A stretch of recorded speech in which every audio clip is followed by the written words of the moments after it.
So, ang gagawin nga pala dito nilang pagbaklas ay yung mano-mano kasi wala sila ng special tools na ginagamit. Pero safe din naman daw ito kasi dinadahan-dahan lang nila. So ayun guys, meron lang tayong papayos sa ating motor. So kung nyo mapapansin dito sa baba, yung kanyang goma katal na. So medyo siwang na. Kaya kung nyo titingnan, pag ating inuga, malakas ang uga nito guys. Gaya natin. Ayan o.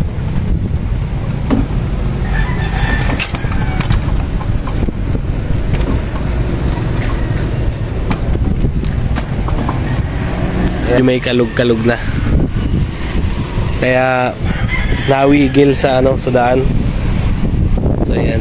Akala ko ay dahil sa gulong lang, pero yun pala ay dito na ito sa sa engine support bushing. So ayan ang ipapagawa natin ngayon. Mas titingnan natin mamaya kung ano magiging resulta. Panoodin natin kung paano ang pagbaklas ng engine bushing support. Ayan, nag-order na tayo sa Shopee at meron na tayo. So ayan, papakabit natin. Tara, samahan niyo ako guys. At ayan nga guys, nandito na nga tayo sa shop. So ang gagawin nga pala dito nilang pagbaklas ay yung mano-mano kasi wala sila ng special tools na ginagamit. Pero safe din naman daw ito kasi dinadahan-dahan lang nila. At meron lang silang gagamiting pangsungkit. Ayan.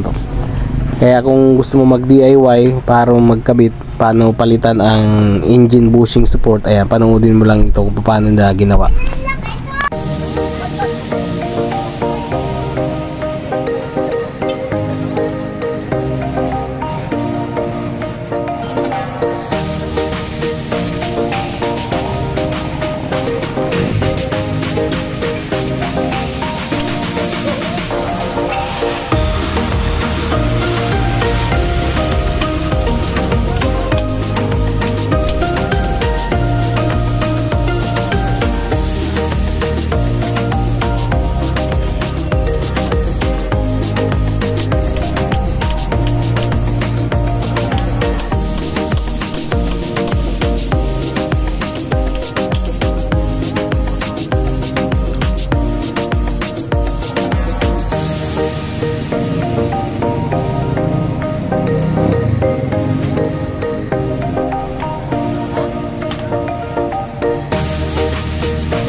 At ayan nga guys, tapos na nga may kabit yung engine support bushing, kaya wala na tong wiggle sa daan. Ayan, nakita ninyo guys kung paano nila ginawa. So ganyan lang, napakadali lang pagpalit ng engine bushing support.